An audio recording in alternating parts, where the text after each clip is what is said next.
to hold our heads up high and beat the drum to what we love. Risk the follow, we have felt it all come crashing down from far above. Stars are rising, countless worlds colliding, only one will take it all. Can we bring to fall the giants? Can we make the final call? We are the ones to ignite the darkened skies, the champions of the world that we defy. A solo ride of the few who rise up high, and we all fight at the last light.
Good evening, everybody. It is Thursday, and that means that it is time for the final gold-capped quarterfinal before we head to playoffs. My name is David Vid Cossack, and unfortunately, my co-caster called in sick this week, so I'm going to be solo casting this bitch. Let's do it. So, today we do have the final gold-capped quarterfinal before we head to LAN playoffs at the Tom Love Innovation Hub on November 10th, next Saturday. So, while we are getting things set up, why don't we take a look at what has happened so far in these quarterfinals? It actually seems like Noxus has had a really big showing here, winning all 3 of their 4 matches so far in the quarterfinals. The hardest road coming out over top of Gecko Slammer Armageddon, Taste Like Purple falling to Bingo Squad Gaming, and then finally Propulsion Esports winning over the Power Flashes. So right now, we are potentially looking at a 4 Noxus team semifinals, the November of Noxus. But first, Jingo Squad Gaming does have to go through the Piltover Pokes, who are the first seed of Demacia. So they could very possibly be a worthy adversary. They very much could go all the way, go to these semifinals next week. But OSU is looking at taking the win here. Personally, I believe that OSU will take this 2-1. Actually, they have had some individual shortcomings in the past. We all remember Inticus and Kildgar. But I think overall they are the stronger team, and so even if they do end up dropping a game, which I do think that is where the 1 comes in the 2-1, I do think that they will be able to take this and represent Demacia at the semifinals and beyond. We are waiting a couple more minutes to get into Champion Select for Game 1. So I am going to talk a little bit about each of these matchups. We'll start with the top lane, Majestic Emu for the Piltover Pokes versus. Oh god, I just completely blanked on who plays what in Jingo Squad. So we're not going to talk about that, and instead we're going to talk more about the rest of the quarterfinals, what this means for Noxus if they can take this over OSU in this series tonight. So with the other 3 Noxus teams having come out on top, 2 of them, of course, being the favorites, the first and second seed Road and Propulsion Esports, respectively. Obviously, those were rather expected wins, but the upset by Bingo Squad Gaming over TLP has left for the potential of a 4 Noxus semifinals. Bingo Squad looking very strong in their last couple of weeks. In the last couple of weeks of the regular split of conference play, while Tastes Like Purple did, as they came in as the second seed, but they did end up falling. So we are about to get into Champ Select here, and there we have it. The first bans are coming out. Brinticus banning for the Piltover Pokes. He's going to take away Zach. Meanwhile, Trey J is going to be the Jingo Squad banner. We'll see what he takes away. Zach, very, I say good ban, but it's more a good ban against Jingo Squad. Zach he has faltered in this meta of like early fighting junglers, but he still does have a lot of effect when your team plays around it. When you draft maybe weaker laners or laners that need CC to get those kills, and you draft Zac to help them with that long-range engage and pretty reliable CC in that queue. So we are going to see Echo, Lee Sin, and Jarvan all taken off the table. Lee Sin, of course, so that's 2 jungle bans now from the Piltover Pokes. They obviously respect Jingo's jungler. I want to say much more than they do any of the other members. Meanwhile, Echo and Jarvan, one of those, the Echo going at Kildgar, the mid laner, and the other one at Brinticus. His Jarvan did have a pretty strong showing, if I remember correctly, early in the split. He also had his Inticus game on Jarvan, so, anything. But that's going to be Yasuo taken away from Uncle Jabroni's, and Urgot going to be the last ban of the regular phase taken away from Majestic Emu. So now it is Oklahoma State's first pick up. There are a few power picks still on the table. Kilgar could take the Irelia. They could even flex that. Aatrox the same way. But that's actually going to be the Jinx locked in for Alarm. A blind pick Jinx is surprising, but that's going to be Garen by TreyJ. And, that's not horrible into Jinx and Maokai. So we could be looking at a Maokai jungle, Garen top, or it even could go something like Garen mid with Maokai going top, or Garen jungle. You never know. These two could really go into those 3 lanes in almost any configuration. It's kind of weird. So Celercia going to pick up Nami to round out that bot lane, going to be Jinx Nami. Pretty strong, pretty safe from a healing perspective, and if Celercia hits her bubbles, that will be also safe from a peel perspective, and Brinticus gets Olaf. Meanwhile, Uncle Jabroni's going to pick up Lux. That could be a flex. That could be mid or support, so we'll have to see what the Piltover Pokes think it is, as that is a pretty good pickup to try and fake them out going into the second round of bans. Are going to be taken away by Jingo Squad, trying to keep Majestic Emu off of these initiate sort of tanks. Zed taken away by Uncle Jabroni. So obviously, the Pokes think that this is a support Lux. We'll have to see what Jingo Squad end up doing with it, if Uncle Jabroni keeps it, or if it's going to go down to the bot lane. Final ban for Jingo Squad coming in, and that's going to be Darius. So TreyJ obviously does not want to play against Darius, kind of the anti-Garen, and in general just a very strong Juggernaut pick. They also took away the Urgot, so that really does speak to their respect of Emu's play of Juggernauts like that. And the final ban going to be a Lucian, trying to take away maybe some of that Braum-Lucian combo that we see so much of. That is very good into Jinx Nami, since they can just jump in and burst them down first. So, Thad Castle, what's he going to pick up here? Jingo Squad will get the counter pick, so he could just go Misfortune. Okay. So, with Lux, Misfortune is actually quite a strong pick. Once they hit 6, they will be able to take down either Brinticus or Celercia, and if you hit a really good Lux binding, you could get both at once. So Kilgar now, Oklahoma State going to have to figure out what they're doing here, and basically, okay, so Kilgar is going to lock in the Irelia. Pretty classic from him, and that should fare well into Lux. That shouldn't even do that bad against Garen either. Majestic Emu going to go for the Kennen, so that's a very squishy team comp from OK State. They don't have a true tank. Obviously, they have Olaf, who's going to be soaking a lot of damage when he Ragnaroks in. They're going to have Kilgar, who can draw a lot of aggro with his threat potential, and as well as his damage reduction and just building bruiser items.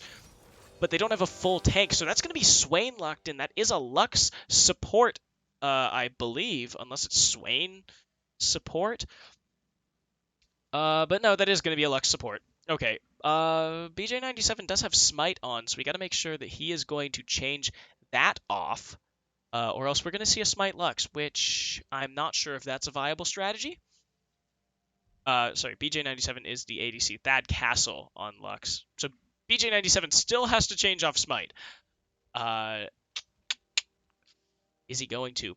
But so we do see TreyJ opting into that Ignite top lane. Meanwhile, Majestic Emu going for the classic teleport. Uncle Jabroni's taking teleport as well, and Kilgar going for the Ignite. So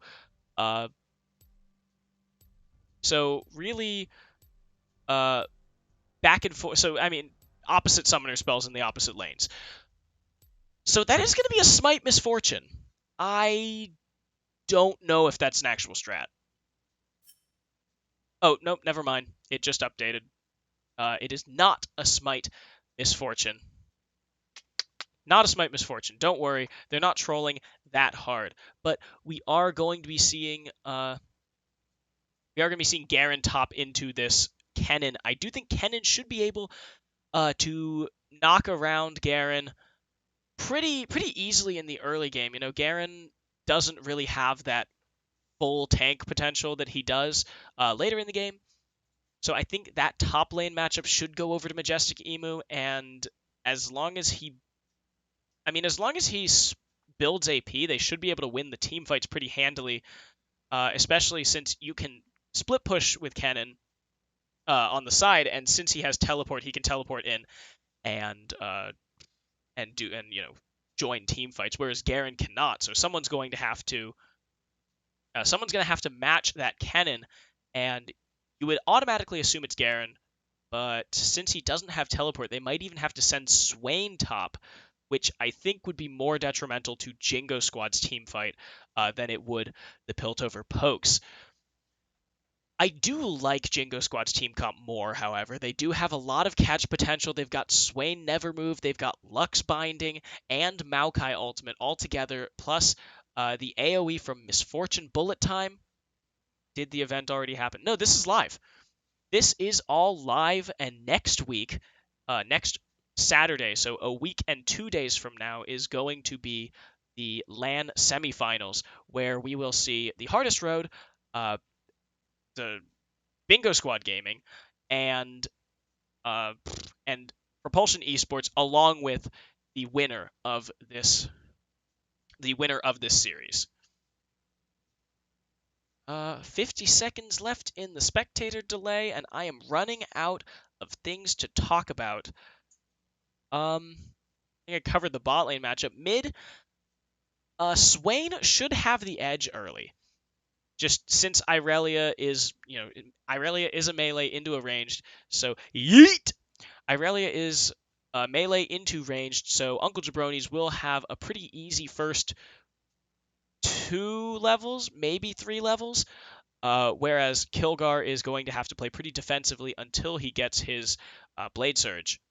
Or gets his, not Blade Surge, but gets all of his abilities so that he can just Blade Surge and clear minions, hopefully as fast as Uncle Jabronis can. Of course, later in the lane, this does go to the Irelia, so I think Uncle Jabronis is going to have to hope for Maokai support early in the game, or else Kilgar ideally would be able to roll over that lane. Since Swain is built more for team fighting in the first place, we are going to hop into game in just a second so we can look at all of these beautiful skins. There we go. Ooh, it's Divine Sword Irelia. So we do see 2 SKT skins. Brinticus and Celercia coordinating there. Firecracker Jinx, Divine Sword Irelia, God King Garen, Maokai, Northern Front Swain, Steel Legion Lux, and Road Warrior Misfortune. This game's got to go to Jingo Squad. They have more skins. They actually might have better skins, too. Road Warrior Misfortune looks really good now.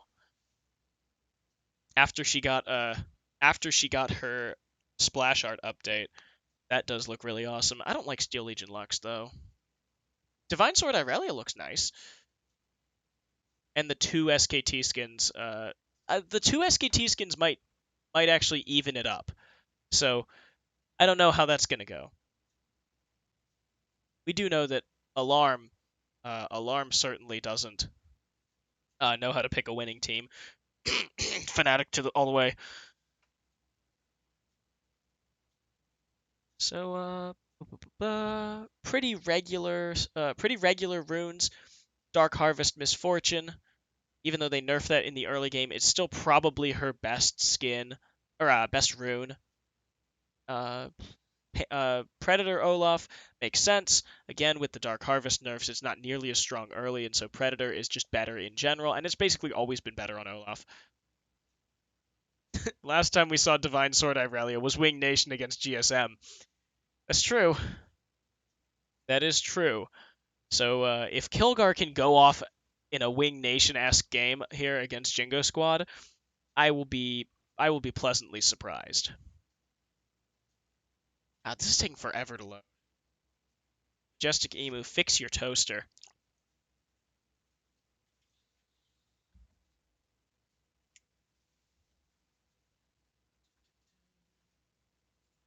Playing Fortnite in queue.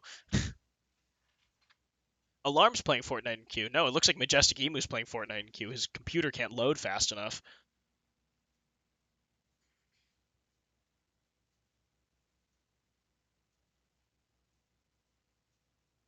Okay, it's sitting at 100. Why isn't it going? There we go.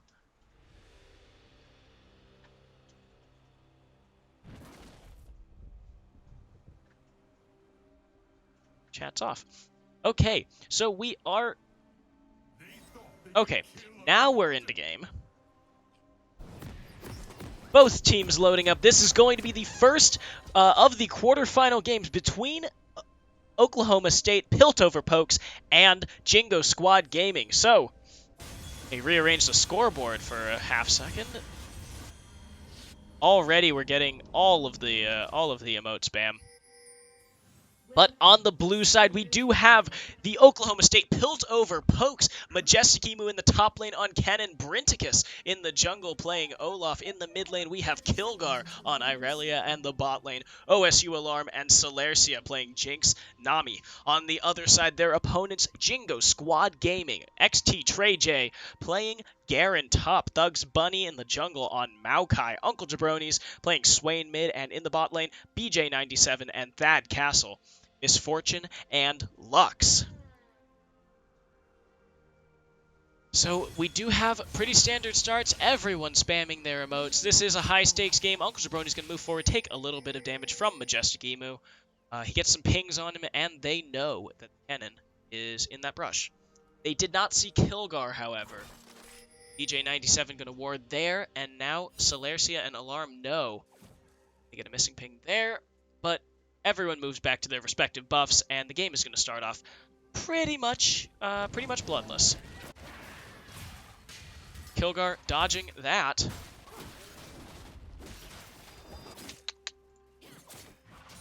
So the starting items pretty standard. Of course, Majestic Emu on the cannon. He's going to go for the Doran's Blade first. Meanwhile, his opponent Trey J going to be taking that Doran's Shield. So very standard. Cannon takes the Doran's Blade for a little bit of ranged poke against his melee opponent. Whoa, a little bit of frame drop there, but no matter. Yeah, just as I said earlier, Uncle Jabroni's early levels can poke out Kilgar pretty effectively. So Kilgar's going to need a few items or a few levels and maybe a couple items to counteract this ranged melee problem. Of course, levels are really the name of the game here in the mid lane. Uncle Jabroni's going to pull him back in for a little bit of damage, but Thad Castle gets stunned up and caught by the Flame Choppers. He's going to be rooted. The Ignite on him, and First Blood goes to Alarm! OSU coming out strong early. Alarm picking up First Blood as Jinx. That's going to be huge for the Piltover Pokes here. It doesn't matter that Kilgar's a little bit behind, because BJ97 dodging away from that, and Celercia is poking him away, forcing him to use his health potion. So, back to the subject of starting items. Alarm does have Doran's Shield. You know, since Misfortune does have the lane strength advantage here, Uncle Jabroni's going to dodge the stun. But since Misfortune does have the lane strength advantage here in this matchup, you tend to take Doran's Shield if you're on the back end of that.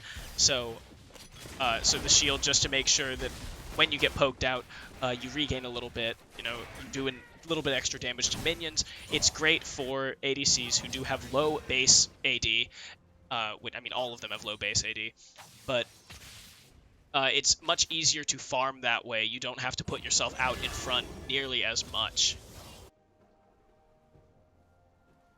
Thought they nerfed Swain to the ground, though. I don't know about that. But that's going to be Kilgar taking some more damage from Uncle Jabroni's, who is using his Corrupting Potion, abusing the mid laner of the Piltover Pokes. But he's starting to run out of mana. His final charge used now, and he does have the shotgun to bring him in. But now Uncle Jabroni's going to not get stunned. Kilgar, obviously, it doesn't really matter this early. It's not like he can do that much to him. But missing these stuns early going to keep Jabronis from being answered here in this lane. However, BJ97, he is very low. Brinticus just coming in to take a little bit of damage, soak some XP, and walk out. But no, BG97, very low, both in health and mana. Thad Castle is going to have to walk around this, but Maokai's coming in from the back. They see it. Oklahoma State back off. Pokes are going to get away clean. And we already see them coming out to a 700 gold lead this early. Of course, First Blood going to account for 600 of that. But they have a very small CS lead here. Oh, wait, no, they don't. It's pretty much even. Brinticus has got one camp over Thug's Bunny. So, Alarm currently sitting on 1,500 gold. It looks like they are going to head back right here after this wave. Alarm can pick up his Berserk, or his BF sword. So, this is going to be a pretty big power spike for them this early. Yeah, that's going to be the BF sword. Meanwhile, Celercia upgrading her support item and picking up 2 fairy charms. They're going to be able to spam a lot of spells, a lot of damage here in this bot lane. Meanwhile, BJ97 only picked up two swords and boots. Also, Alarm got a control ward and 2 potions to boot. So that is going to be a distinct advantage both in health and damage and of course vision. Early vision, so important here in these games where Garen doesn't have, or Maokai rather, doesn't have super big gank potential early, but you know, if you're not paying attention or you don't have vision, he can definitely come in and get an easy gank off you as point and click CC and the whole 9 yards there. Meanwhile, Kilgar trying to pressure Uncle Jabronis. They both have ult now. So Kilgar is going to be in a little better of a position, especially since he does have Ignite and Uncle Jabronis already used his teleport to get back to lane. Brinticus just clearing out some vision there in the river. He's going to start looking for his first gank pretty soon after taking his second red buff, but now Celercia going to take some damage. She's going to have heal up pretty soon, though, so that's the thing about Nami. She maxes heal, and then suddenly you're like, oh, well, doesn't really matter what I do to her because everything is useless. Now, Jabroni's going to get initiated on by Kilgar. He's going to walk out of the Vision of Empire, get out using the Blade Rush. Blade Surge? Surge Rush. Get out of there, and it's a good idea. It's fortunate because Thug's Bunny is right here. Now Brinticus coming in. It's going to be a 2v2. Kilgar walking away. Brinticus, he doesn't have his ultimate, and he's just going to go down to Jabronis. Now Jabronis with the Ignite on him. It doesn't matter. Kilgar going to go down as well. Double kill for Uncle Jabronis. I don't know what Brinticus was doing there. He walked in without his ultimate. No items, really. He didn't even have his finished jungle item. He has no combat stats to think of, and he still tried to go in on the Maokai and the Swain as it looked like Kilgar was backing off. Possibly a little bit of miscommunication there between the jungle and mid lane combo, and that's going to hurt the Piltover pokes so much as Uncle Jabronis is going to be put 2 kills ahead, which means Kilgar is going to have a lot harder time. Now, Brinticus going in on Thug's Bunny, who uses the ultimate, but he isn't going to be deterred by that. Throws the axe, gets the slow off, and on the way ping's coming. Thug's Bunny forced to flash away. Brinticus getting free cooldowns here. And now it looks like OSU is going to invade the blue buff here. Going to have a Vision of Empire onto Celercia. Thad Castle coming around the side. BJ97 was forced to go back, but that is Celercia stunned up. Thad Castle doesn't quite have ult, and he's low on mana now. Brinticus gets the blue buff. Oklahoma State walk away with a successful invade. And now it means that Brinticus and Kilgar can both have their blue buffs, provided that Thug's Bunny doesn't make a hero play. Good getting a little back. Not only do Oklahoma State get the blue buff there, they don't just get the buff and the gold. They get the map pressure. Kilgar had the rotation priority back to lane over Uncle Jabroni's means that he can pick up a couple CS that possibly would have been lost if the Fed Swain. Ooh, now he's going to be pulled in. The E comes out from Kilgar. Now Uncle Jabroni's going to just burn him down with the red buff. Pilgar in such a bad spot right now as Trey J is coming into the mid lane. Pilgar's got to watch out. They're going to do so much damage to this turret. Brenticus trying to help where he can. Pilgar taking some creeps, but yeah, that's not a good sign if you just have to walk away. This is the problem of playing a melee mid laner and falling behind this early. You can't walk up and clear those minions like any ranged mid laner would do. But in the bot lane, we do see Alarm. He is building his lead. 20 CS now over BJ97. As well, Celercia has her slightly magical boots, going to mean that she's basically 300 gold ahead of Thad Castle, even if the numbers are the same, because those are free boots versus Thad Castle having to buy his own. The free items that you get from the inspiration tree. Very good. Alarm going to dodge away from the light binding. Going to walk into the Lucent Singularity, however. So yeah, still sitting almost 20 CS ahead of his lane opponent. And Jingo Squad's bot lane have fallen a little bit behind, but that is the first lethality, the serrated Dirk coming out for BJ97. He is going to try to abuse this squishy team, as I said in Champion Select, with Brenticus and Kilgar being the only measurably tanky champions. This lethality misfortune is going to do a lot of work in terms of cutting through these squishy champions. Uncle Jabroni's, however, is 10 CS up over his opponent. And actually, surprisingly, Trey J is almost 15 ahead of Majestic Emu, who is now teleporting into the back. That's going to be the tidal wave, forcing the flash away from Thad Castle. Majestic Emu is coming, but that's going to be a 3v4 now.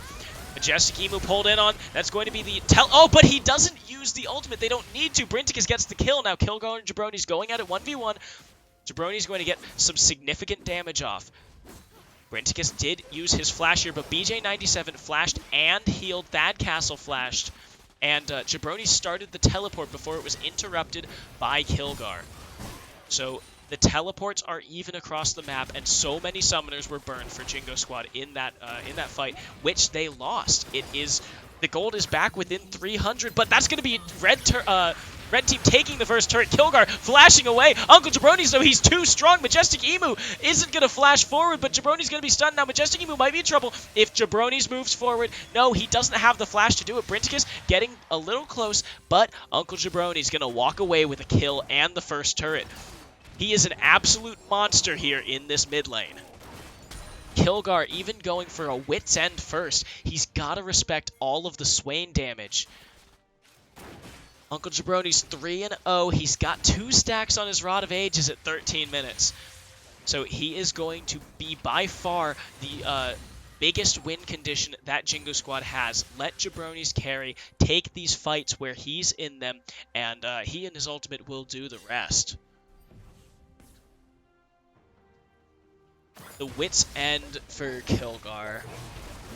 I'm not sure how I feel about it. I think that a Maw of Malmortius would have been better, or just start with a Hex Drinker and see how that goes. You can go Hex Drinker and then start to build your Phage and whatnot, and then finish your Maw later if Jabroni's is still a problem.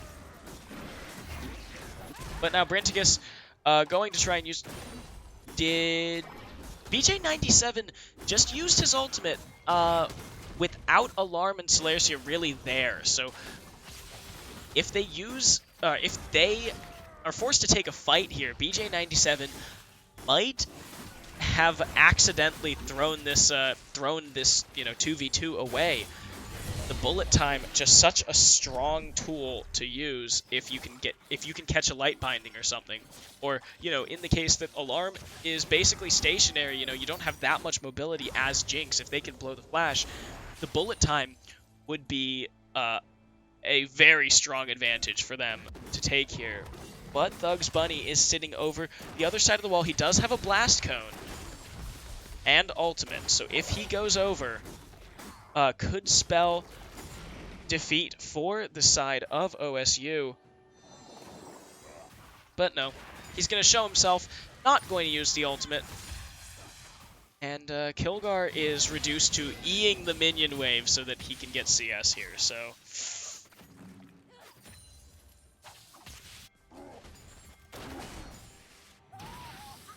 TreyJ and Emu, of course, trading, but TreyJ is 30 CS up over Majestic Emu. Now, Solarcia going to be engaged on, uses the Tidal Wave, but he's going to be pulled in and taken down by Uncle Jabronis. 4-0 now for this Swain. Absolutely monstrous. They're going to take another turret. Gonna make that 3 for the game. Jingo Squad pulls ahead with a crazy margin. That's going to be almost 4,000 gold, and now Brinticus is going to be in trouble as well. Thug's Bunny takes him down. And that's going to be almost a 4,000 gold lead for Jingo Squad. They have all of the outer turrets at 15 minutes. They have a 3,500 gold lead at 15 minutes. The kill score is 5-2. The only people that have kills for OSU are Brinticus and Alarm, and Alarm is going to be in trouble now. The bullet time comes out, but it misses. It doesn't matter, though, because Thug's Bunny is going to take it down Jabronis, and Thug's going to do so much damage here. They're working together great. I mean, they really do seem to understand this chemistry that you need as they take down their 4th turret of the game and pull ahead to 5,000 gold lead.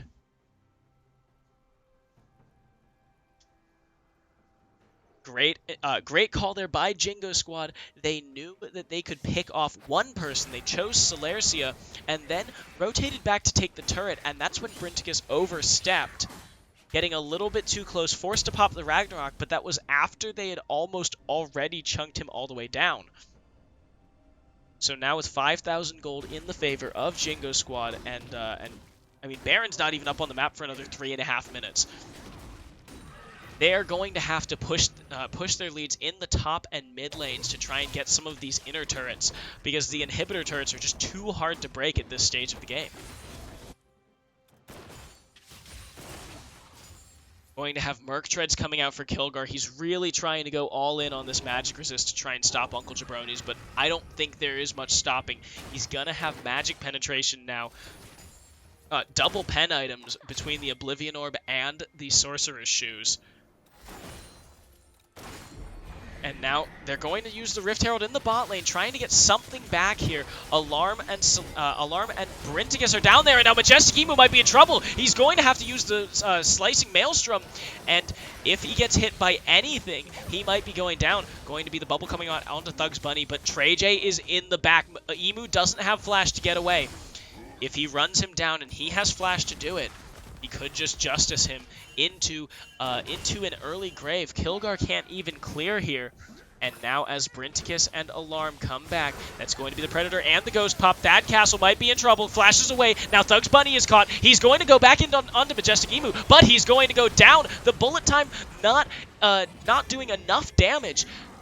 OSU finally getting something back, but now TreyJ is pushing top lane, and Jabronis is almost back into the mid lane. Alarm going to be slowed. If they get caught by Jabronis, this could be bad. That's going to be the pull, and he gets him. Jabronis takes down Alarm, and now Kilgar is going to be caught as well. Cannot quite get it. Oh, he's got to take down BJ97 right before he goes down, but now TreyJ going to ult. Brinticus still alive. The Ignite ticking, but I don't think he's quite going to die. He's going to live. Emu on the way out, and now TreyJ is trying to chase down Solarcia and Majestic Emu. His focus is split. He's going to silence Solarcia. He gets the heal off from the Grasp of the Undying, and if he takes one more turret shot, he might be in trouble. Majestic Emu, he needs to speed up and get him. That's going to be the auto attack going forward, but no, it's not quite enough. He's got him slowed, but he needs to do just a little bit more damage. Blue turret going to go down in the mid lane, and TreyJ gets out! Oh my god, that was beautiful, TreyJ. You walked in there, disrespected them all over their base, and then walked out with a sliver of health. Majestic Emu couldn't catch him in time. Meanwhile, while 3 members were preoccupied with the top laner, Uncle Jabronis took down the final inner turret. It is 6 turrets to 1. 6,000 gold lead now at 19 minutes. And I don't see a way that Piltover Pokes can come back. They drafted such a scaling comp. Kilgar needed to get a couple of kills. He's only 2-3 right now against a 6-0 Swain. Alarm, he got first blood, but he's not going to be able to do enough. He's only on one item and boots. That's not going to be enough to deal with a Swain as fed as he is. Thugs Bunny, Garen as well. 3 tanks. You can definitely burn them down, but only after 3 or 4 items. Now OSU trying to get what they can as the second dragon of the game goes over, but now Brinticus might be in trouble. Uncle Jabroni's going to pull him back in, but no, he is going to be fine, going to live. But now, Kilgar going back, but Oklahoma State knows that they cannot match up to the rest of Jingo Squad. They're running scared, and as long as Jingo Squad pushes this lead, I think they have it in the bag. The only win condition that OSU has at this point is getting Alarm to scale. They need to get such a crazy team fight, the base defense, but Jingo Squad, they've been playing this pretty smart, and they're on the back of Uncle Jabroni's at this point. I don't think he's going to let them lose a fight. Kilgar is doing what he can to farm up, but he's still 30 CS behind Uncle Jabroni's. The bullet time going to come out, and now Majestic Emu might be in trouble, going to be forced to go back at least. Kilgar going to get a double stun off Ragnarok Pop. That's going to be the tidal wave knocking up 3 members. BJ97, he's going to go down, but now that's going to be Majestic Emu, and Bridge gets very low. Alarm, also flashing away Thugs Bunny. He is going to get in and catch Majestic Emu, a 1-for-1 at this point, but OSU burned so much, and they're also low. They have to go back, and they're going to give up this inhibitor turret for it. Trey J as well, knocking on the inhibitor turret up there. He's going to take his down first. The mid lane is going to go down second, and that's going to be inhibitors that we're looking at here for Jingo Squad. Because in this it was a 4v5 in the mid lane, and OSU still went 1-for-1. Brinticus now caught by the light binding, going to be pulled in. He doesn't have his ultimate, but they're not even focusing him. They just want the inhibitor. They're going to let him walk away, and now Trey J, he's not going to get his, but still an inhibitor at 21.5 minutes. Oklahoma State are in dire straits right now. Celercia might be able, no, not going to be able to catch Trey J, and now Jingo Squad back off. They press their lead, and they're not going to overstay their welcome. They don't want to give Alarm any chance to scale back up in this game. Now Bridget is moving forward. Trey J going to be stunned, but not for long. Now Kilgar might be in trouble. He has the villain on him. He's gonna take him down before Alarm gets the kill. At this point, OSU are so far behind that Trey J can can take a kill in a 1v4. And now OSU, they are doing what they can, but what they can do is not much. Okay, we are going to see a pause come out as Brinticus disconnects. But, oh my god. Jingo has been playing this so well this game. Uncle Jabroni's with the double kill in the mid lane, in the 2v2 with Brinticus and Kilgar, aided by Thugs Bunny. But and the rest of the team has just been allowing him to do his job. He's doing a great job at snowballing this team, and now at this point, Trey J is almost 70 CS up over Majestic Emu.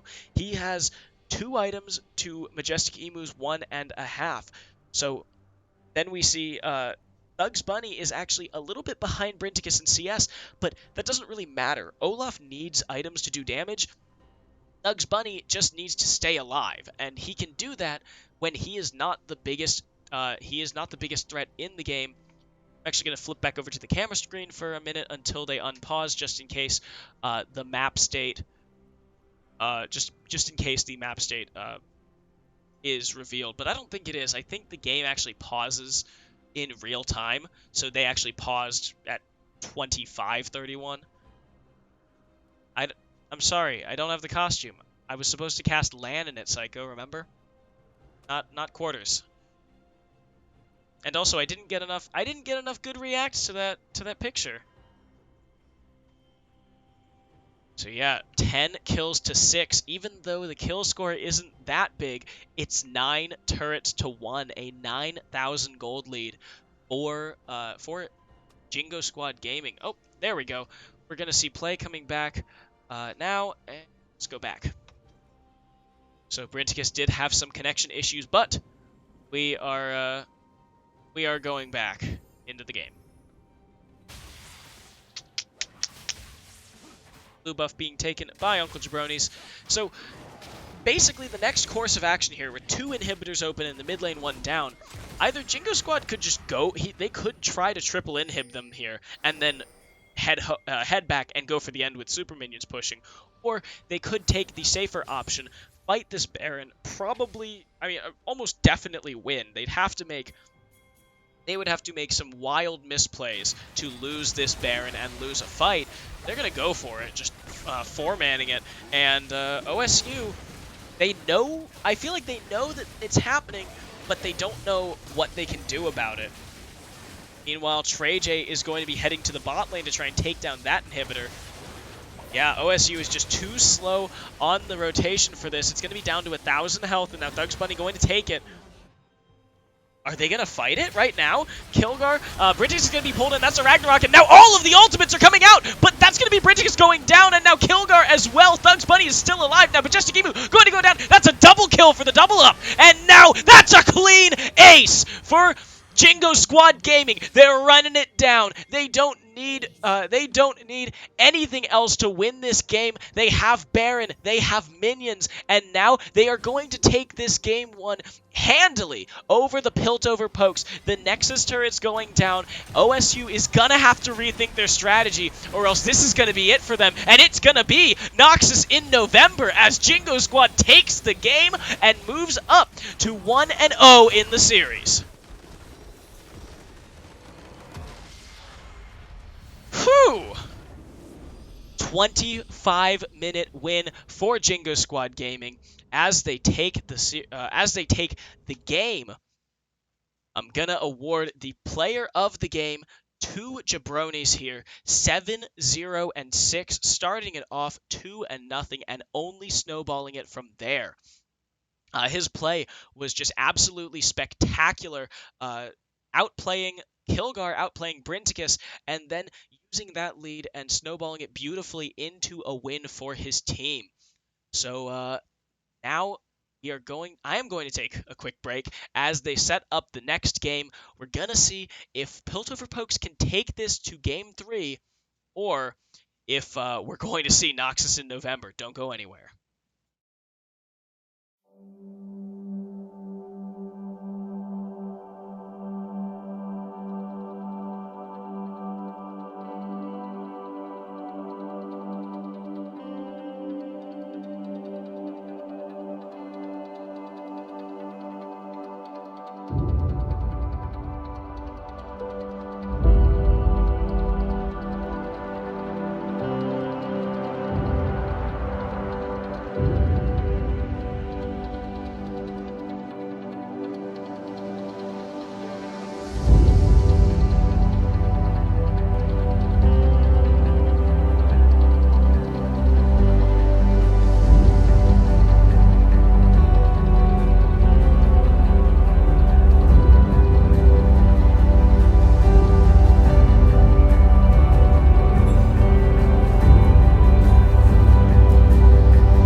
Welcome to the world, no heroes and villains. Welcome to the war, we've only begun. So pick up your weapon and face it.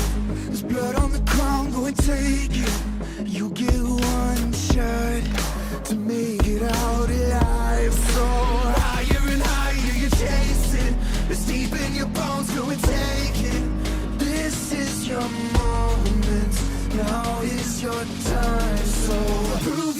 yourself and rise, rise.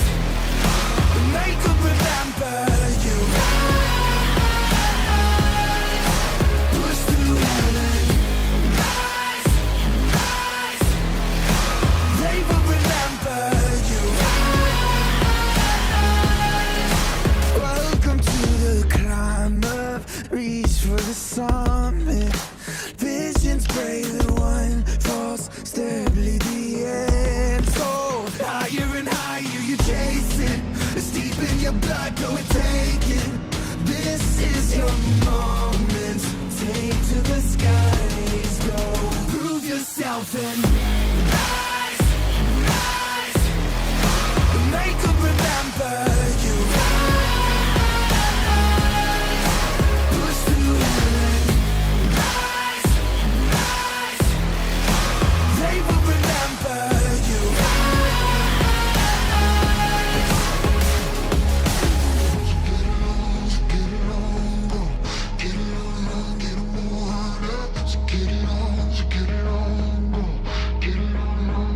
It is you fight among the dead, beneath the dirt. Or do you know yet? Or do you want it? And when the giants call to ask you what you're worth, do you know yet? We don't die. Prove yourself and rise, rise. Make them remember you. Push through heaven. Rise, rise. They will remember you. Prove yourself and rise, rise. Pick up your weapon and face it.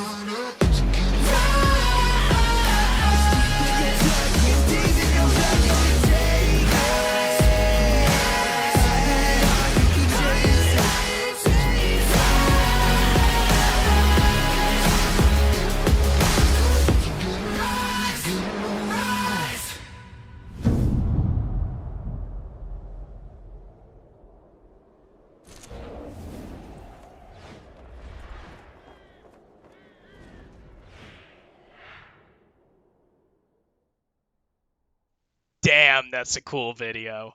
Whew.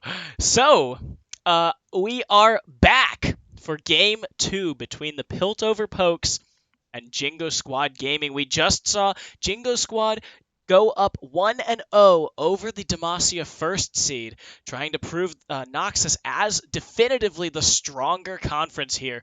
But are we going to see the Piltover Pokes come back and take this to 3 games?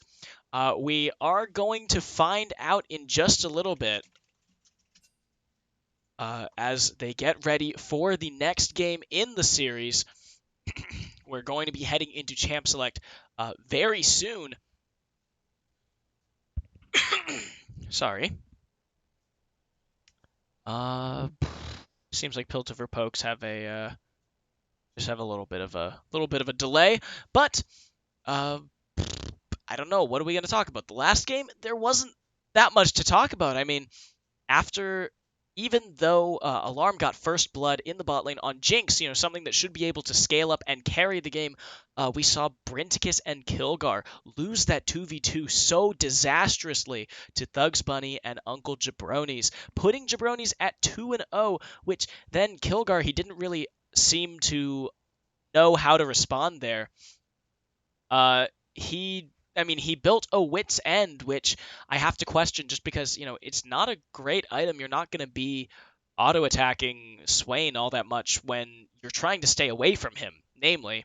So, Kilgar with the Wit's End, not sure if that was the best build choice, and they just kind of, had a problem getting back into the game, keeping their heads together, and we're going to hop into Champ Select right now.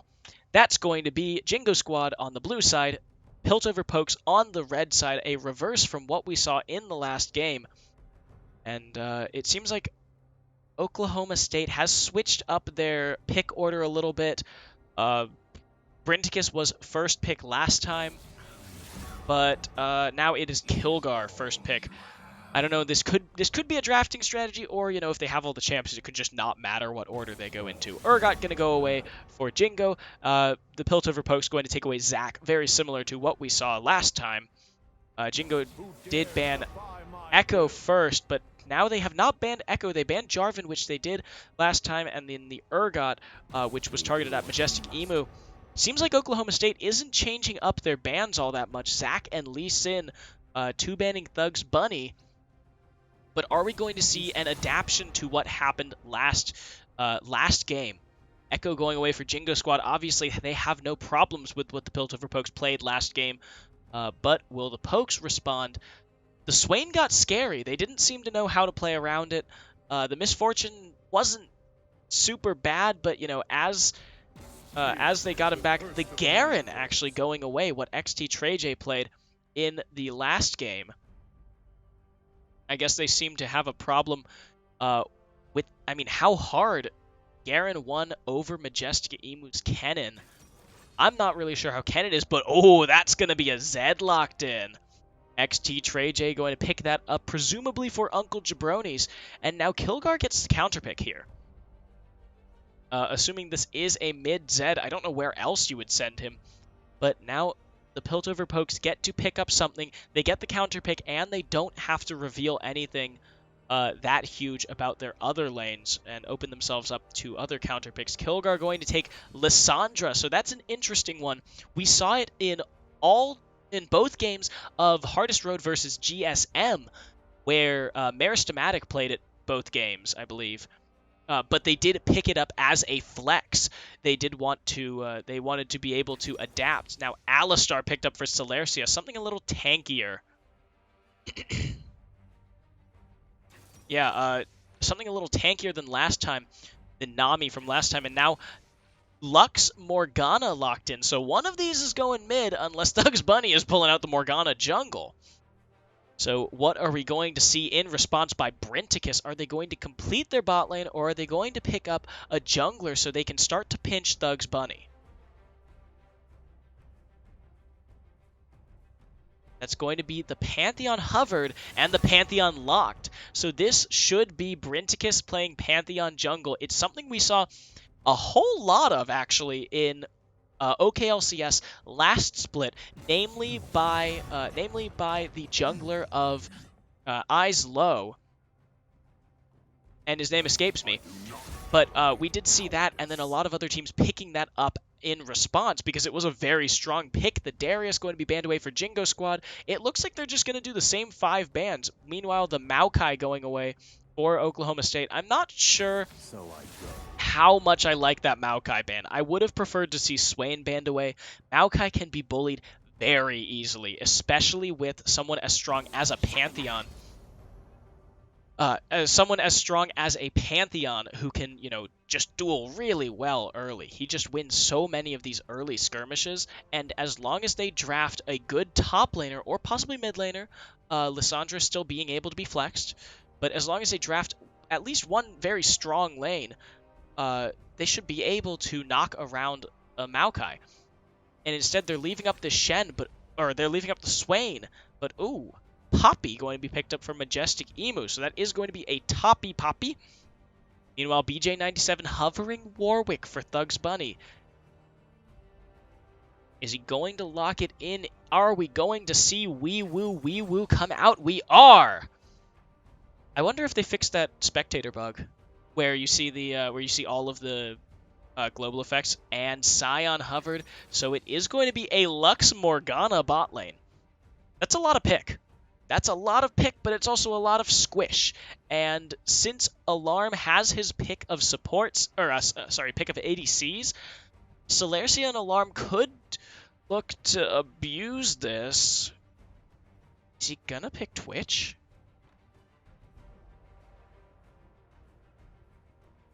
That is going to be a Twitch lock-in for the Piltover Pokes. So Alistar Twitch versus Lux Morgana. Assuming it is Alistar Twitch versus Lux Morgana, as long as TreyJ trades with Thad Castle. Yeah, okay. So yeah, that is going to be Lissandra going mid, Poppy top to counter, I suppose not to counter the Scion, but just to play into the Scion. Lissandra into the Zed. That is a pretty good matchup for Kilgar, especially after 6, making himself untargetable. You can basically get the entire, you can basically block the entirety of the death mark after he goes in on you. You just have to time it right, and Kilgar's competent enough that he can hit R at the right time. Meanwhile, Warwick going to be pretty aggressive after 6, but Brinticus, he could look to push a lead before then. So we are going to see the 3-minute spectator delay. So let's talk about these lanes a little bit. The first pick, Zed, Uncle Jabroni's looks like he wants to flex in this game a little bit. He had a great game 1, and first picking the Zed, he obviously is very confident into here. Meanwhile, Kilgar going for the Lissandra, just to kind of counter that a little bit. But the interesting pick here obviously is the Morgana Lux, but I think a little more interesting when you consider who's playing it is Celercia on Alistar. Celercia usually plays disengage or heal shield enchanter supports, a lot of Nami, but Alistar is basically the antithesis of a shield support. Alistar going to be very aggressive going into this Morgana Lux, and once he has the Unbreakable Will, he can basically just run all over them because he's going to have a lot of damage reduction, and he's going to be able to cleanse those snares that Lux and Morgana are both sporting as part of this sort of pick bot lane that they're looking for. The pick bot lane, of course, will work very well once Warwick hits 6. If they can land one good route, they can chain CC and then use the infinite duress to take down, anyone but Alistar, basically. Poppy. And the Poppy is a good pick into the Warwick. Into the Warwick and no, just the Warwick, because her ultimate will, or not her ultimate, her W, I forget what it's called now, can stop the Warwick ultimate. So, I don't know. We got a minute left, and I'm back into the same position that I was in last time, where I don't have anything to talk about anymore because I don't have a co-caster and I talk too fast. No, I don't have a man bun. I have hair. I have hair. Big brain draft. The biggest brain draft. No fear, Matson. I can't give you another yeet. That would be gratuitous. Someone else has to ask me for a yeet.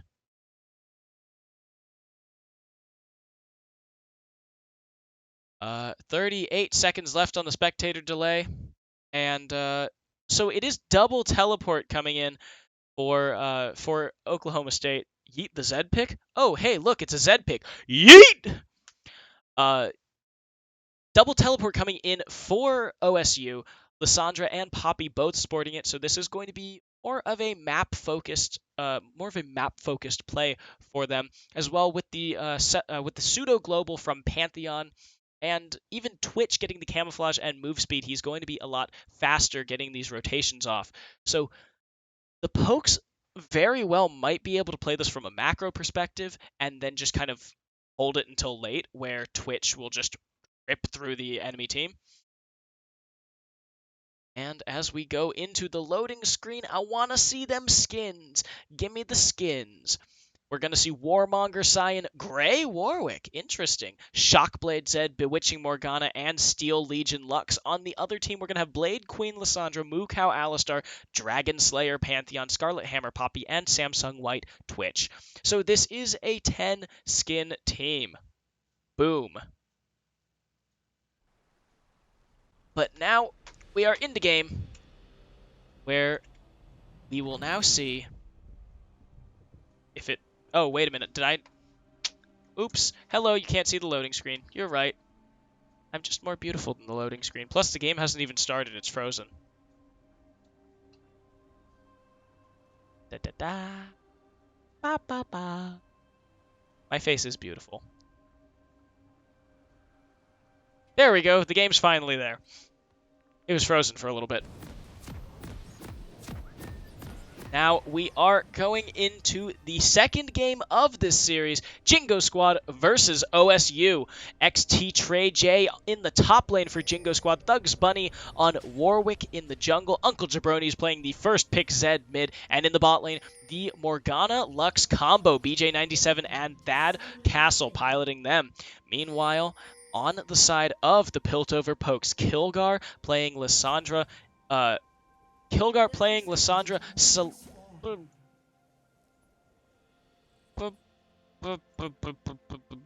Majestic Emu playing Poppy in the top lane, Brinticus on Pantheon jungle, Kilgar in the mid on Lissandra, OSU Alarm playing the Twitch, and Celercia on Moo Cow Alistar. Ooh, it's even got a chroma.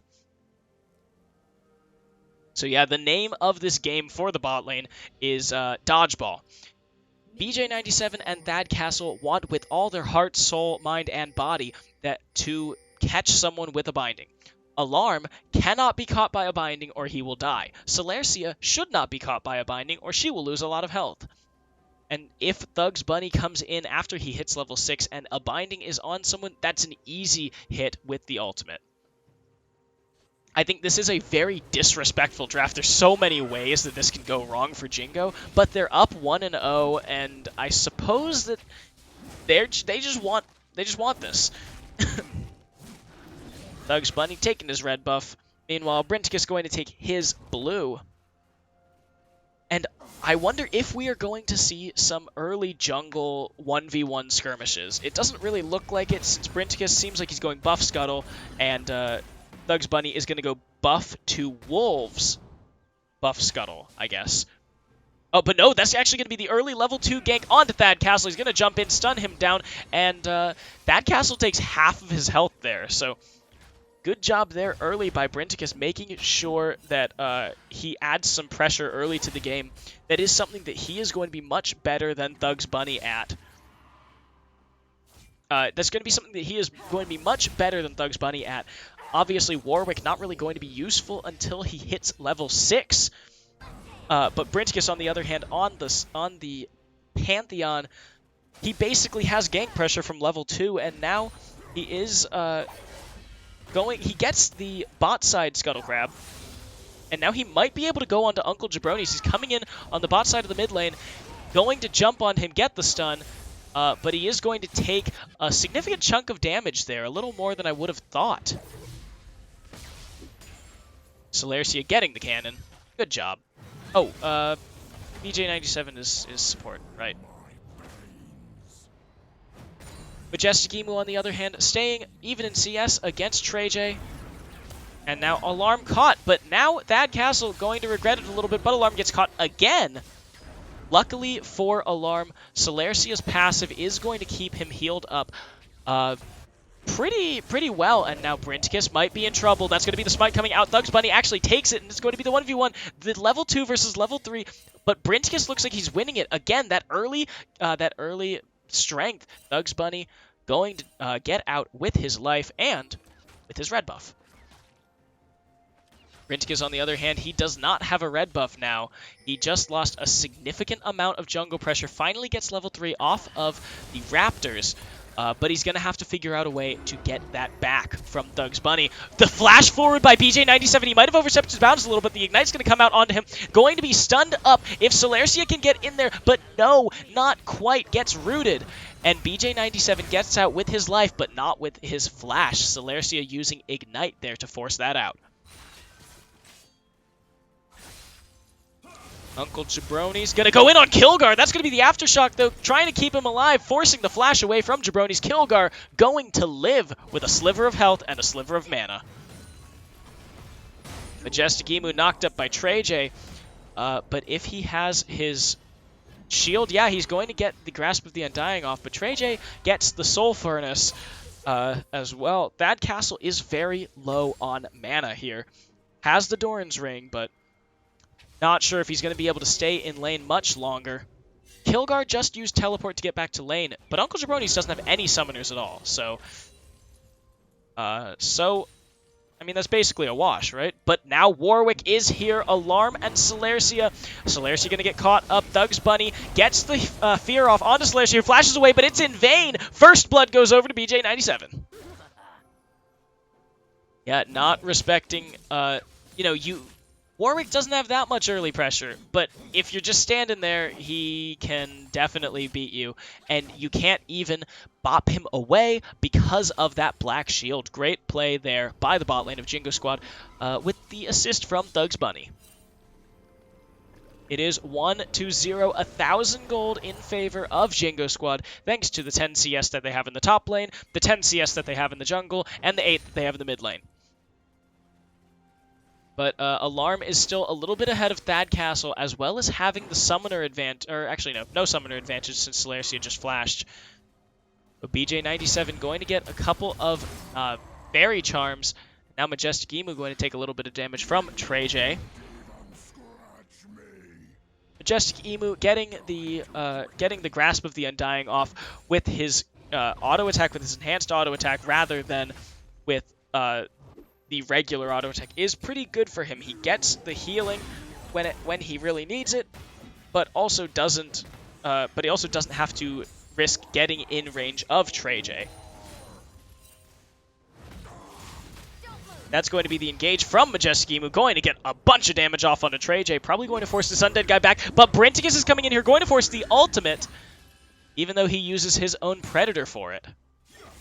Great job there, forcing the ultimate out. TreyJ is going to have to back off, probably also going to TP back into lane in order to keep pressure on Majestic Emu. He is going to buy his Spectre's Cowl. No, it looks like he is just going to walk it. So Majestic Emu going to be able to crash this wave into the tower. Probably, I mean, he has already evened up the CS here.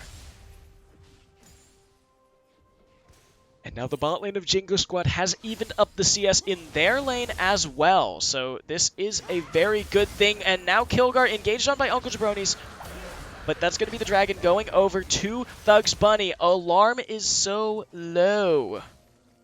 But Thug's Bunny is not quite level 6 yet. So as long as Celercia gets enough charges of her passive off, Alarm should be in good shape.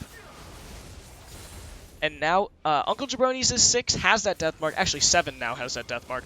But Kilgar is also 7 and has his Frozen Tomb. So basically any engage by Uncle Jabronis is going to be mitigated by the Frozen Tomb, as long as Kilgar makes sure to use it after the death mark drops. After he gets out of his death mark, you can ult yourself and keep yourself safe, or you can even ult him. Either way, it really is fine. But still 1,000 gold lead for Jingo Squad. Most of that going to be in the bot lane there. A fair amount of it actually is going to be on Uncle Jabronis. He does have almost 20 CS up over Kilgar. Kilgar playing a lot more respectfully after what happened last game. And as well, Brinticus is still level 5, and it doesn't seem like he has shown any indication of being on the into mid. Kilgar walking over a couple of wards as he comes in. Going to get he might be in trouble. Yeah, he gets rooted. This might be a problem for me. He doesn't even use the Frozen Tomb. And now the Infinite Duress comes out, but Alarm flashes away and dodges it. But Kilgar, where was your ultimate there? You needed that in the flash forward by Thug's Bunny. No, wait, the flash forward by Brinticus. Thug's Bunny followed him with the chomp. Emu also not doing so great against TreyJ right now. They're even in health, but TreyJ has the Spectre's Cowl. He's going to be regenning more. And he does have Comet. This is the Comet Scion. It's going to have a lot more poke pressure against Majestic Emu than Majestic Emu will have over him. Whew. But yeah, Kilgar not using his ult in a very crucial moment there, as well Majestic Emu getting knocked up a little bit by that decimating smash. But now Warwick is here. He doesn't have ultimate, but that's going to be enough to force Majestic Emu to fall back especially. Oh, he's going to use the ultimate, lose the ultimate, and now that's going to be the knock-up on by Thugs Bunny, and he is going to be, go down, is he? He knocks him back in, and Thugs Bunny is going to get out. Trey J also on a very low. Brinticus has the Grand Skyfall. He could drop in, but he would almost certainly lose his life as well. The Predator coming in. He's going to stun Uncle Jabronis. That's going to be the Blade Flurry coming out.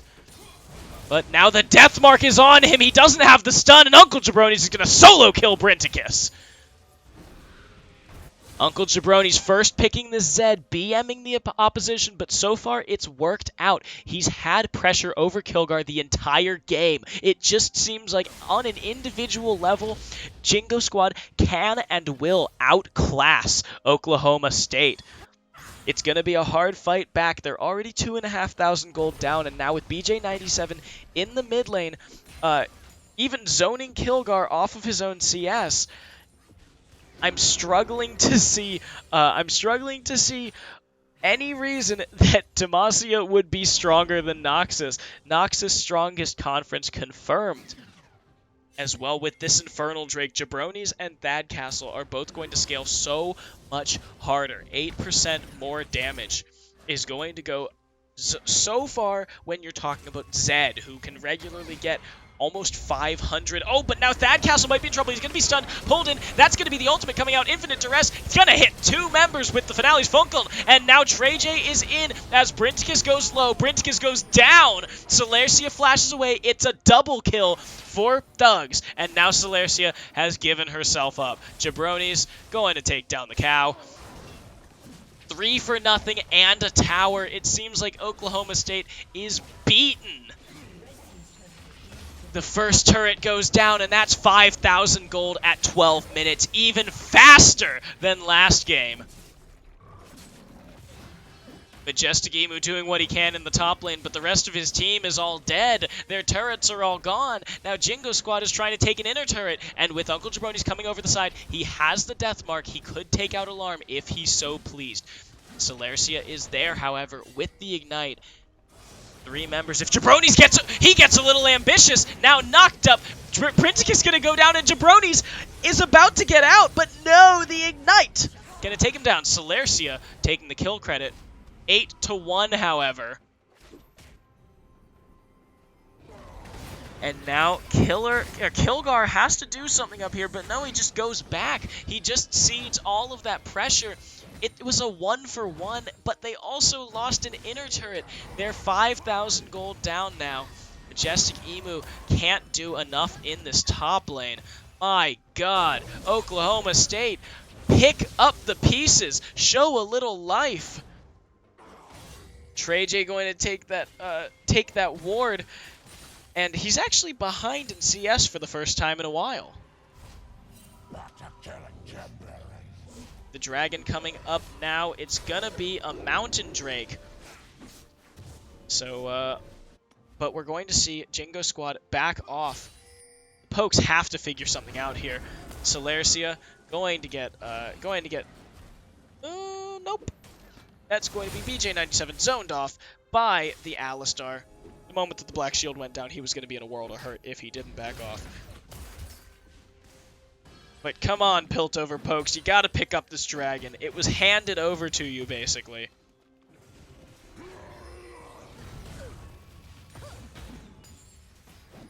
Majestic Emu still living in his little top lane island.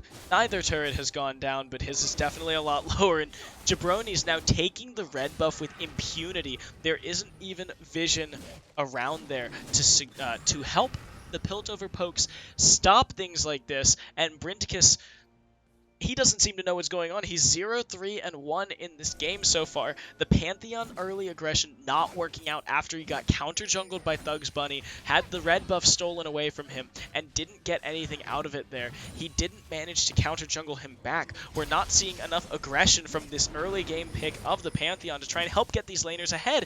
And now, Jingo Squad are going to get this Mountain Drake. Uncle Jabronis, he's not even going to lose his life. Now BJ97 going to catch Celercia, actually gets the Unbreakable Will out. And now if they get engaged on with the Warwick coming in, Celercia might be in trouble here. No.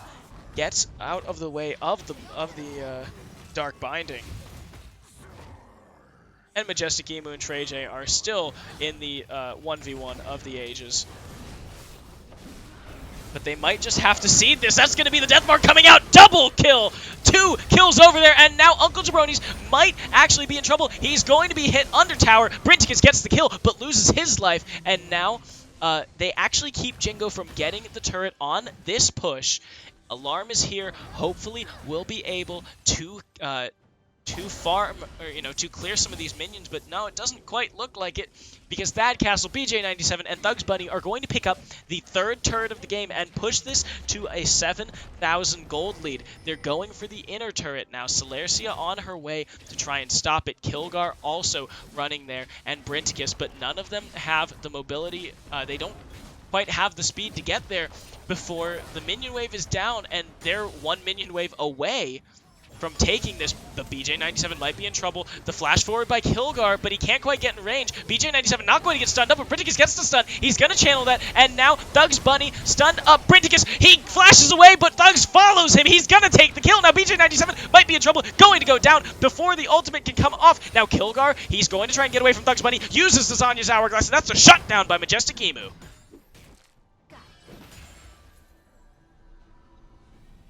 Whew, a 2-for-1. BJ97 and Thugs Bunny both going down on the side of Jingo Squad Gaming. And that's going to be Majestic Emu and Alarm picking up the kills there. It's not enough to quite bring them back into the game. They're still over 5,000 gold down. But it's a starting point. If they can take more favorable trades like that and not lose objectives. But now Trey J taking down this top turret. Majestic Emu can't teleport in time, and that's going to be 4 turrets to 0. 6,000 gold back into the favor of Jingo. And now, with 3 minutes left on the clock before Baron, they're going to turn their attention to the Rift Herald, and they're going to take that down as well. They're going to take this Rift Herald here and turn it into an inner turret, or possibly even an inhibitor turret. That's how far ahead Jingo Squad is at this point in the game. Now Majestic Emu going to win the fight for Krugs. And now, as Uncle Jabroni's has this Rift Herald, we're going to see where they choose to use it. He's going to go back to the mid lane. Doesn't look like he's going to be able to pop it there. And he's definitely not going to do it in the top lane. He's clearing the mid wave there. But now, look at this. Alarm doesn't even have his first full item. And as I say that, he's probably going to buy it. Yep. Alarm has his first full item, but only just. Now, Kilgar might be in trouble. No, gonna get the Claw to safety. But look at this. Uncle Jabroni's is halfway finished with his Yumus now that he's done his Duskblade. Kilgar bought a defensive item first. The Zanya's Hourglass giving a significant amount of armor alongside the pretty good AP. But that's still a defensive item. And that's going to be the inner turret falling. They're going to get another charge off with the Herald into this inhibitor turret. Majestic Emu gets Thugs Bunny away, but going to be caught by a light binding and a dark binding. Means that he takes a little bit of damage for his trouble, and Thugs Bunny is back. Kind of a waste of ult here, and Kilgar not going to be able to go in. I don't think they can win a fight even if they do go in. They're missing. They're just missing all of that. Now Majestic Emu going to jump in onto Thugs Bunny, but again, not the right target here. The man drop, however, coming in. Uncle Jabroni's might be caught. He's going to be stunned. Knocked. No, he dodges the knockup. That's going to be Thad Castle with the kill on Brinticus. And now, finally, Uncle Jabroni's goes down, but that's going to be Majestic Emu going down very low as well. Forced to flash away. That's going to be Kilgar. He gets the kill on Thugs Bunny, but he might have to lose his life in the process here. Going to go. No, not quite. BJ97. He's going to go down to Alarm, and Alarm manages to save this fight. It's a 3-for-2. Celercia died on the back of the fight. But again, this was a 4v5. Everything used by Piltover pokes. And it was a 4v5 that ended up 3-for-2 in their favor. And now Trey J getting this inner turret to half health. This is what's been happening all game. The rest of the team has been fighting. Majestic Emu coming in, trying to make something work for his team. And Trey J has just been split pushing.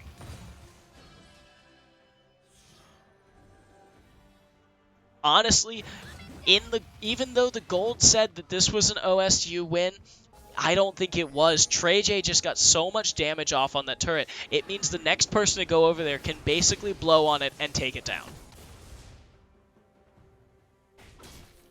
Brinticus finally getting his red buff after 20 minutes.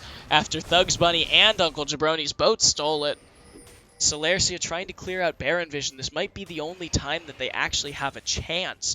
Jingo Squad is just so powerful here on this map. There's still 6.5k ahead. It's 20 minutes into the game, and now with the third Drake spawning in just a few seconds here, it looks like Jingo Squad has set themselves up around it, waiting for a pick. If Piltover Pokes tries to go for it, Kilgar moves forward, but Jabroni's hasn't gone in on him yet. It's 3 members there in the jungle for Piltover Pokes. Majestic Emu still in the top lane. He does have his teleport, but so does TreyJ. And TreyJ is a lot stronger at this point than Emu is. Offers more to a team fight. The man drop comes in, but it's in vain. It doesn't catch anyone. He flashes forward, but he gets caught. Now he's going to be hit by the Finale's phone call, and he's going to have to go on the run. Thugs Bunny, if he can get the hit, that's going to be the snare, and that's going to be Brinticus going down. Thugs Bunny still has his ultimate. He gets the fear off onto Celercia, and now with Majestic Emu's teleporting, he finished it! Now Majestic Emu is going to be in trouble. He misses the ultimate. Now BJ97 with the ultimate on 2 members. He's going to catch Majestic Emu, get him stunned, and Thugs Bunny takes him down! It's going to be 2 for 0, and Jingo Squad is looking to press it. Uncle Jabroni's has his ultimate. Thugs Bunny also has his ultimate, and Trey is going to take down that turret on the top side. Leave Piltover Pokes with no turrets outside of their base. And now with 4 members versus 3, it looks like Jingo Squad is going to be trying to go in and crack this base open with the minion wave that's coming in just now. Celercia, rooted, going to get hit by that castle, and now Brinticus goes in on Thugs Bunny. That's going to be the double knockup by Celercia, but the unstopped Infinite Duress going to take down the support, and now Kilgar is in the middle, but Thugs Bunny going to go very low, and that's going to be the death mark on the back of the fight. Uncle Jabroni's doesn't have it left, but Kilgar, he's going to go down. He doesn't have his ultimate alarm, but he's chasing down Jabroni's. Thad Castle going to get the snare off, going to get the damage off, and now Alarm, I don't think he can chase. It was 1 kill onto Thugs Bunny for 2 on Kilgar and Celercia, and now Majestic Emu back to where he was, trying to stop TreyJ from pushing here. A net gain again for Jingo Squad Gaming as they go up to 9,000 gold ahead. Piltover Pokes hasn't even touched a turret this game. They are down 6 turrets to nothing, and with the second Infernal coming up, Uncle Jabroni's seems to say, hey guys, let's go for it. The bot lane's already there, and all we need now is Thugs Bunny. They haven't cracked any inhibs, but now that's all they have left to do. The Baron is up, the Dragon is about to go down, and Jingo Squad are ahead by 8,000 gold. 9,000 gold. Uncle Jabroni's heading mid to clear here, and look at the CS differential. That's going to be a 50 CS difference almost. 40 CS, actually. Thugs Bunny over Brinticus. It's 117 to 76. And look at the kill scores as well. 6-3-6 to 2-7 and 4.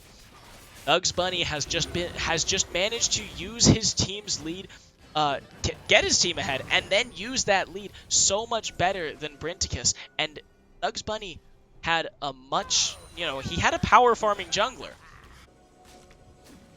OSU's only hope is OSU Alarm here. If he has his Runeans and some lifesteal, so if he can keep Uncle Jabroni's off him, if Celercia, Emu, and Kilgar all peel for him, they should be able to. And now Thugs Bunny might actually be in trouble here. Going to use the damage reduction. Celercia caught by the binding. But no, they're not going to find anything here. And now Majestic Emu going to be rooted up. Everyone's going in on him. He's going to knock away Jabroni's. And now if Majestic Emu flashes forward, no, that's going to be the miss by Celercia. Thugs Bunny is now engaged on, but Celercia and Brinticus, they haven't communicated. Celercia goes down. That's going to be the reset on cooldown for Thad Castle. He only has half the cooldown left. But now they're all standing in front of Alarm. That's going to be Alarm with the shutdown. He loses his life to the death mark. But that's going to be 2 kills for him. It's a 3v2. A 3-4-2 in kills. 3 for 3. BJ97 went down as well. I did not catch that. The other Finale's phone kiln used by Thad Castle.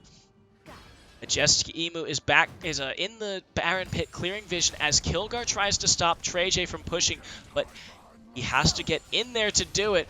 Going to use the,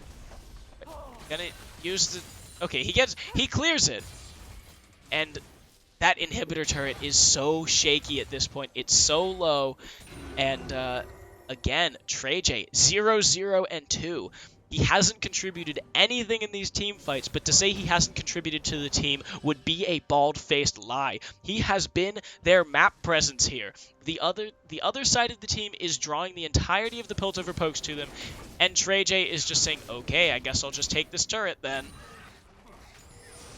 Alarm going to be engaged on by Jabronis. He uses the stopwatch, going to be knocked up, and now Alarm takes a bunch of damage regardless, and Jabronis gets out clean. Alarm used his one defensive tool. He might need to delay his build path for a Guardian Angel here.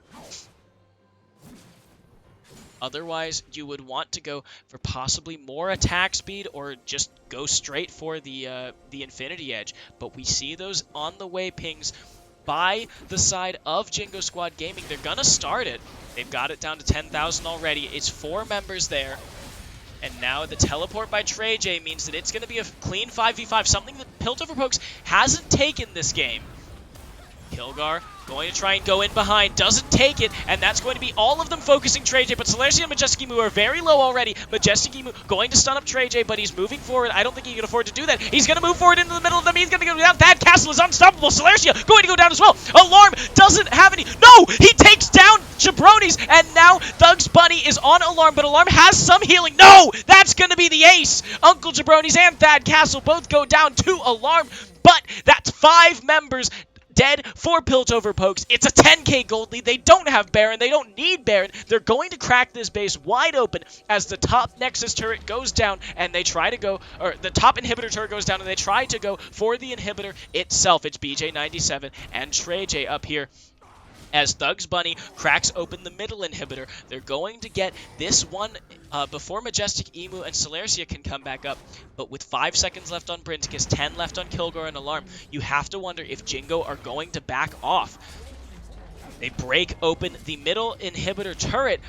The man drop coming in from behind. BJ97 going to get the root off onto him. He's going to be feared, and now he's going to go down. Thug's Bunny doing so much damage to Brinticus, and now Majestic Emu might be in trouble as well. But Alarm is here. He's tearing through Trey J. That's going to be the percent max health damage. Take down so much of Trey J's health and finally take him down. But they lost 2 turrets and an inhibitor for it. But this isn't finished yet. Piltover Pokes hasn't rolled over. They will not go quietly into the night. They will fight kicking and screaming. But at this point, it's 12,000 gold and an inhibitor that's facing the Piltover Pokes right now. I'm not sure if they're going to be able to do it. They'll have to make a miracle run here. But Alarm is 7-3-7. If they can peel for him, if they can keep Jabronis and Thug's Bunny off of him, Scumbag Jabronis steals the blue buff from Thad Castle. You don't even have mana.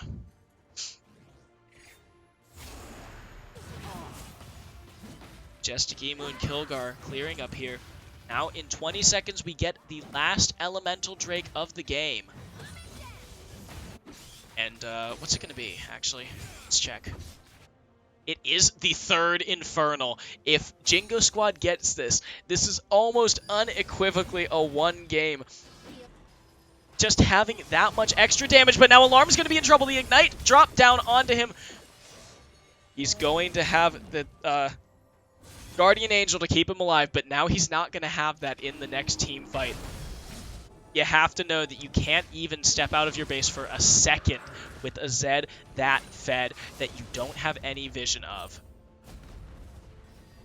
So Alarm not having his Guardian Angel, this is going to be a crucial moment here. Kilgar has to flash away. Now Thug's Bunny He has his ultimate, but I don't think they're going to even need to use it. Kilgar going to go down, and that's going to be a 4v5 left in the game. Bridget is going to go forward, but he immediately gets blown up. Now Majestic Emu going to take a bunch of damage, but Thugs Bunny, he's actually going to go very low. Is he going to go down? No, Alarm is on the run. Jabroni's moving forward. He doesn't have the Deathmark, but he doesn't need it to kill Majestic Emu. That's going to be the other inhibitor going down. They have super minions in the top side. They're going to take it. They're going to start cracking open this top Nexus turret. That's going to be the top one going down first, and Jingo's squad are going to try and wipe out Oklahoma State right here. They take down the bottom Nexus turret. Solercia goes in for a last-ditch effort, but now Uncle Jabroni's, he has the death mark. He's going to take down OSU. Alarm! No, he's not dead yet, but that's going to be the shutdown by Alarm onto Thugs Bunny, but it doesn't matter because Jingo squad have made it a Noxus-only finals! That was a stomp. Jingo squad absolutely dismantling the entire side of the Piltover Pokes.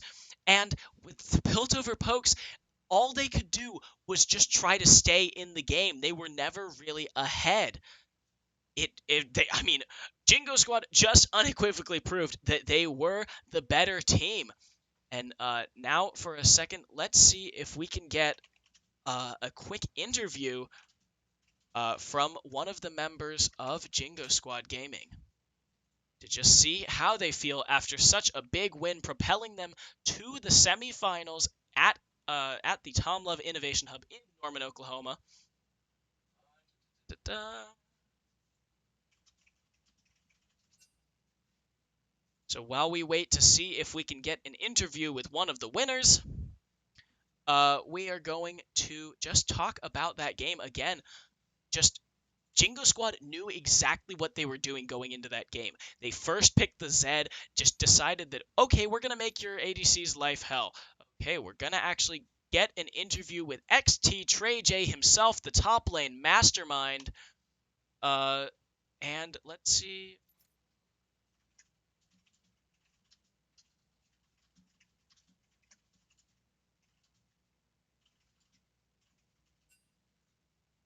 So we are going to get an interview with XT Trey J himself. Played Scion in the last game, split pushed out of his mind all the way to victory for his team. So let's see if we can get him in just a few minutes.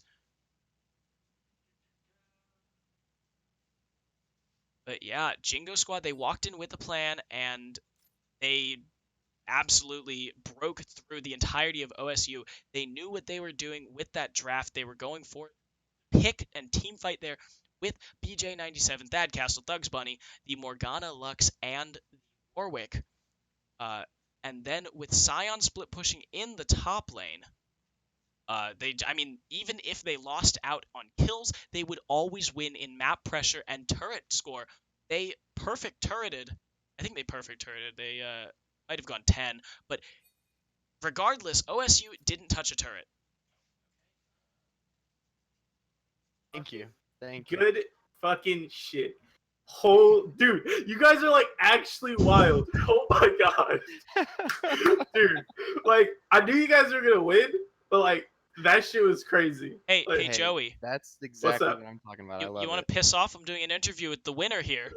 Go with the get recalled chat. All right. So XT Trey J himself. Congratulations on the win. How does it feel to know that you are going to semifinals?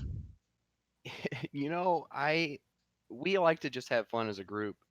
So to be able to just play how we normally do as a group of 5, come in, have a hell of a lot of fun, and to get this far is extremely rewarding. And I'm just enjoying it right now. This is pretty awesome. That is very nice to hear. It's always good to see when people actually enjoy playing with each other rather than just playing to win and screw actually liking each other. But so your Scion performance there, you basically kind of ignored your team and just went and split pushed the entire game. Was that the game plan there? I have a very big personal strategy of because I'm not as good as so Jabronis in the mid lane, I let him do his own thing, and the bot lane has great synergy. So I just tell them, I'm like, leave me alone. And especially being the zombie, I'm like, they have to kill me twice. I have to get pressure. So I just was like, I had a 1100 bonus health with my passive on my W. So I was like, I'm gonna take this top lane. Okay, well, I mean, it obviously worked out for you. Every time that your team was fighting, even if they lost the fight by the numbers, you were up there and you'd take a turret, or you'd even, you'd get a turret all the way down to one hit or something. So, worked out for you guys in the end. So Yes. you, I mean, by the numbers, you did come in here as the underdog, the fourth seed from Noxus versus the first seed from Demacia. Uh, did you ever like stop and think, oh well, we're favored to lose this, so I guess that would be okay, or did you just never let that cross your mind? Um, I try to never let that get to me because I like to have a very confident, gameplay of because I know how I play. And my number one thing that I like to stand by is I don't let the numbers do the talking, I do the talking, or we do the talking. So to be the underdogs was kind of a booster for me, because I'm not here to get kills in the top lane. I just know that if as long as I provide pressure and if I can get my top lane safely through 15 minutes, I know that we can do it. So I don't let the numbers or the emblems or the gold divisions, bronze divisions, let that deter me from just playing my champions that I love. Inspiring words, Trey J. So thank you very much for the interview. I do have one last question. Do you have anything else to say about this victory over the Piltover Pokes? I'm very pleased to have gotten the win. That was a very, very large achievement that I didn't think not that we didn't have in us, but it felt really good to, gather up the momentum through the last half of the season or the split and to just come in on a very, very confident momentum rolling vibe I feel like we had. So it felt natural, but I know that there was probably also, we can't let them get ahead as well. So to play safe and just let, Jabronis in the mid lane and the bot lane do their thing, that's all I needed. It was fantastic. I loved those guys. Well, that is some great teamwork there. I can hear it in your voice, I can hear it in your words, and I can see it in your play. So again, XT Trey J, congratulations on the win, and I will see you next weekend at the semifinals. Absolutely. I appreciate the interview and we'll be ready. Yeah, thank you very much. So that is it for the night. Uh, I mean, it was a short series, 2 games, and it was over. So uh, now the next series that we will have for you, I believe it is tomorrow night at 7, and I think it is Kansas State University versus Landsneck. That would be the Diamond Cap division. After that, I think there's a Saturday morning, and that's the other Diamond Cap between Unlucky Retribution and Propulsion Esports Diamond. And after that, all we have left, after a quick GetRECt running down the final 3 quarterfinals with Meristematic on Scrambles on Wednesday, it's going to be the finals themselves, the LAN playoff event at the Tom Love Innovation Hub in Norman, Oklahoma. So please make sure to join us there, whether you are playing or not. Everyone is appreciated. And for tonight, this is David Vidkosik signing off. Everyone have a great night. Also, OSU has a history of losing.